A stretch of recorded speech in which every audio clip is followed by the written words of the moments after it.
It started with the sound of splintering wood, a sound that made Jacob's stomach twist. He rushed outside his quiet Wyoming ranch to find his wooden fence torn apart, and a shiny HOA truck parked right beside the wreckage.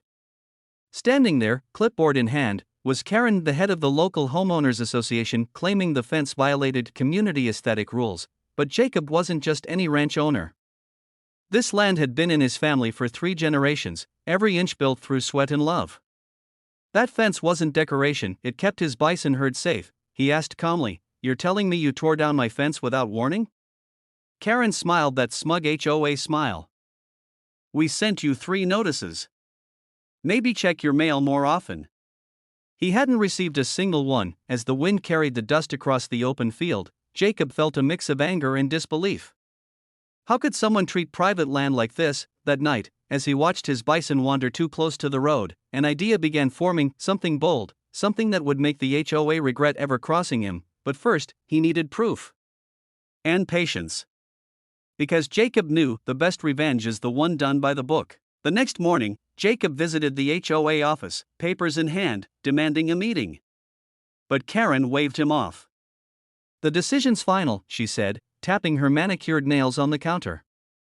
"You can rebuild if you comply with HOA guidelines, 3-foot limit, white picket only." White picket? On a ranch? Jacob laughed bitterly. "You've never seen a bison, have you?" She didn't care. Jacob filed a formal complaint. But weeks passed, and the HOA ignored every email, every call. Then came the final straw, a $5,000 fine for non-compliance. They had fined him for their own mistake. He sat in his truck that evening, watching the sunset paint his broken fence gold. The bison paced restlessly, as if sharing his anger. And then, almost like fate, one of them bellowed loud enough to shake the valley. That's when Jacob had his breakthrough. What if the HOA could feel what he felt? Disruption, noise, and chaos, but done legally. He smiled for the first time in weeks. Karen thought she had power because of a clipboard and a rulebook.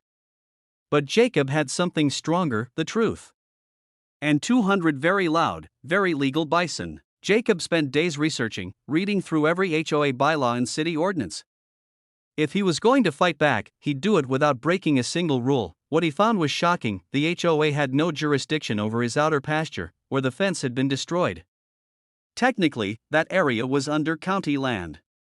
They had acted completely out of line, so Jacob gathered his evidence, documented every broken board, and called a meeting with local ranchers.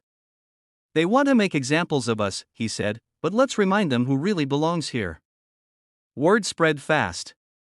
Ranchers, farmers, and even townsfolk who'd been fined unfairly by the HOA rallied behind him, and then came the moment of genius. Jacob applied for a peaceful demonstration permit. The reason listed: Community Livestock Parade, promoting local agriculture awareness. Legally approved, signed, and stamped, he parked his truck outside the HOA building that night, headlights cutting through the fog. Tomorrow morning, Karen and her board were going to wake up to something they'd never forget. At sunrise, the small town buzzed with confusion. Trucks lined the streets. And behind them, rows upon rows of majestic bison, calm but massive, forming a living wall of brown fur and power. Jacob stood proudly at the front, wearing his old sheriff's hat from his younger days. When Karen arrived, her mouth fell open. "What is this?" she shrieked. Jacob smiled. "A peaceful demonstration. Entirely legal." Camera crews began arriving. News reporters caught wind of the spectacle. The HOA building was surrounded not by angry people, but by peaceful protesters holding signs that read, "Respect private property. Farmers feed the nation. Fix the fence, not freedom." Karen's face turned pale as the story went viral online. By noon, her office phones were flooded with calls from the county. The HOA board members began whispering maybe they had gone too far. Jacob didn't gloat. He simply stood beside his herd, his heart swelling with quiet satisfaction.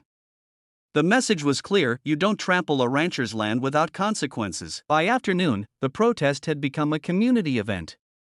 Children were petting bison calves, families took photos, and local news drones captured the stunning scene. Karen stormed outside, waving papers. "You're blocking the parking lot. You can't do this." Jacob held up his permit. "County approved." The look on her face said it all. She was defeated but too proud to admit it. An hour later, the county commissioner arrived. He reviewed Jacob's evidence and shook his head. They had no right to remove your fence, Jacob. Expect full compensation.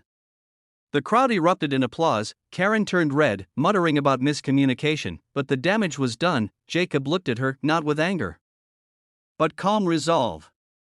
Karen, I don't need your apology. Just fix what you broke. As the bison were led away, the entire town watched her crumble.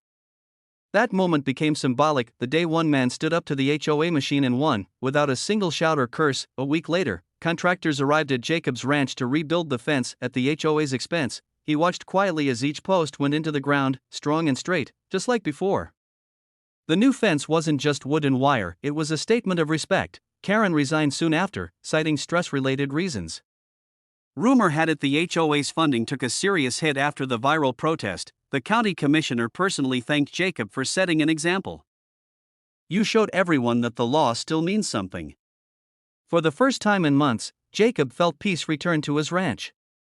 The bison roamed freely again, the wind whistled softly through the grass, and the sunset glowed brighter than ever, but deep down, he knew this wasn't just his victory.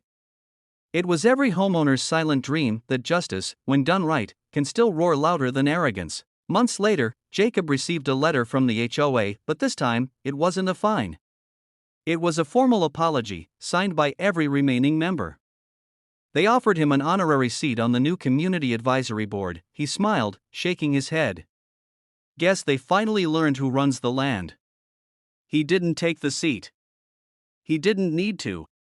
His point had been made, not through anger, but through principle, and every time he drove past the HOA office, he'd see the new mural painted by local artists, a giant bison standing tall against the sunrise, symbolizing strength, unity, and freedom. Jacob parked his truck, looking out at his land, whole again, peaceful again. He whispered softly, "For Grandpa.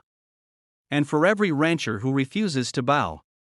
Then he turned the ignition and drove into the golden light, because sometimes, the loudest justice is delivered not in courtrooms, but in open fields, and that was the final twist in this unbelievable HOA story. If you loved the drama, don't forget to like, subscribe, and drop a comment sharing your thoughts. It really helps this channel grow.